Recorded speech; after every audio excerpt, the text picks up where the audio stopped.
Assalamualaikum warahmatullahi wabarakatuh. Salam dan bahagia.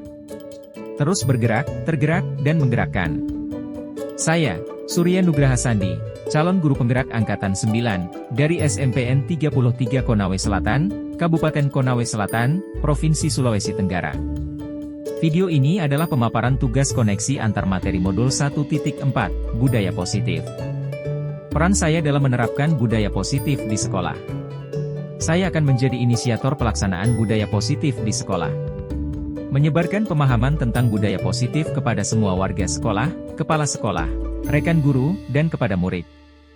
Semua guru di sekolah harus paham cara pelaksanaan budaya positif ini di lingkungan sekolah agar dapat mewujudkan cita-cita pendidikan sesuai pemikiran filosofis KHD, yaitu pendidikan berpusat pada murid. Budaya positif tersebut dapat dilaksanakan dengan penerapan konsep-konsep inti, seperti disiplin positif dan nilai-nilai kebajikan universal, motivasi perilaku manusia, posisi kontrol guru, keyakinan kelas, sekolah, dan penerapan segitiga restitusi dalam menyelesaikan masalah murid. Konsep disiplin positif dan nilai-nilai kebajikan universal. Disiplin positif membantu menumbuhkan motivasi pada murid agar mereka dapat menjadi orang yang mereka inginkan dan dapat menghargai diri sendiri. Dengan motivasi tersebut, murid diharapkan berperilaku tidak lagi terpengaruh pada adanya hukuman atau hadiah, akan tetapi berdasarkan nilai-nilai yang mereka percayai. Tujuan akhirnya adalah murid dapat mengontrol diri mereka dalam melakukan segala tindakan karena mereka sudah punya dan sadar akan nilai-nilai yang mereka yakini dan juga tujuan hidup mereka. Konsep motivasi perilaku manusia.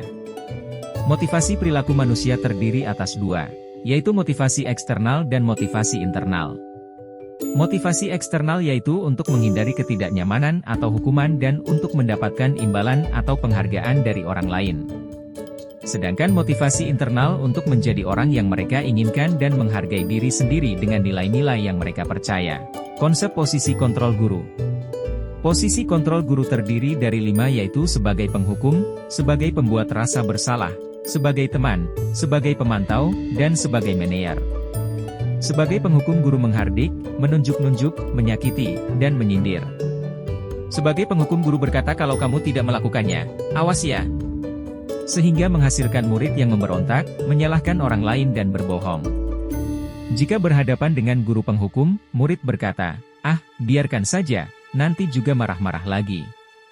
Sehingga murid masih akan mengulangi kesalahannya. Sebagai pembuat rasa bersalah, guru selalu berceramah dan berkata seharusnya kamu sudah tahu, Bapak Ibu telah mengatakannya.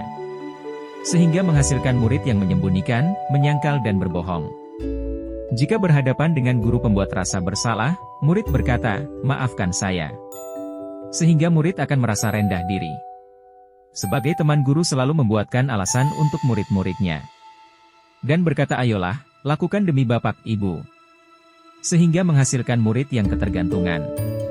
Jika berhadapan dengan guru sebagai teman, murid berkata, saya pikir Bapak Ibu guru teman saya. Ternyata begitu. Sehingga murid menjadi lemah, tidak mandiri dan tergantung pada ibu bapak guru. Sebagai pemantau, guru selalu menghitung dan mengukur. Dan berkata, apa peraturannya? Sehingga menghasilkan murid yang menyesuaikan diri hanya ketika diawasi.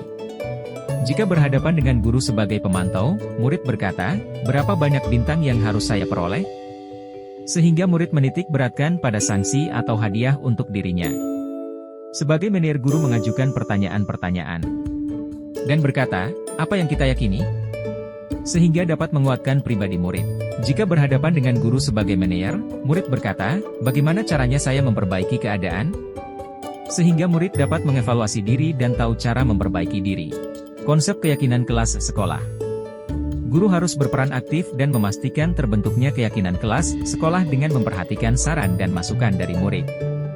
Keyakinan sekolah kelas harus berupa pertanyaan universal agar mudah dipahami dan diingat sehingga mudah diterapkan dalam keseharian. Konsep penerapan segitiga restitusi. Segitiga restitusi terdiri dari 3, yaitu menstabilkan identitas, validasi tindakan yang salah, dan menanyakan keyakinan. Tahap menstabilkan identitas bertujuan untuk membuat anak yang merasa gagal karena berbuat salah menjadi positif terhadap dirinya. Tahap validasi tindakan yang salah membantu murid mengenali kebutuhan dasar yang ingin dipenuhinya ketika melakukan kesalahan itu. Pada tahap menanyakan keyakinan, anak melihat kesalahannya dihubungkan dengan norma sosial dan nilai-nilai yang mendasari manusia berinteraksi dengan orang lain. Keterkaitan antara budaya positif dengan filosofi Ki Hadjar Dewantara. Dengan adanya budaya positif di sekolah, sangat membantu mencapai tujuan pendidikan nasional yang diutarakan oleh Ki Hadjar Dewantara, yaitu pendidikan berpusat dan berpihak pada murid yang bersifat menuntun tumbuhnya murid sesuai dengan kodrat alam dan kodrat zamannya. Keterkaitan antara budaya positif dengan nilai dan peran guru penggerak. Guru yang memiliki 5 nilai guru penggerak dapat mempermudah penerapan budaya positif di sekolah. Budaya positif adalah produk dari kolaborasi yang baik antar semua warga sekolah. Dimulai dengan pembuatan keyakinan sekolah dan pelaksanaan keyakinan tersebut secara bersama-sama. Keterkaitan antara budaya positif dengan visi guru penggerak. Budaya positif di sekolah adalah cita-cita, visi, bersama. Dengan budaya positif diharapkan terwujud sekolah yang aman, nyaman, dan berpihak pada murid. Dengan pelaksanaan budaya positif, perubahan ke arah yang lebih baik menuju pendidikan yang sesuai dengan pemikiran Ki Hadjar Dewantara dan berprofil pelajar Pancasila dapat diwujudkan.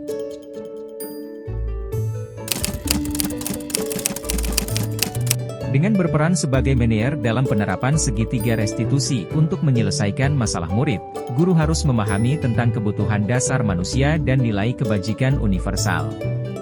Nilai kebajikan universal ini yang kemudian diyakini sebagai keyakinan sekolah kelas yang harus dilaksanakan secara bersama-sama oleh semua warga sekolah.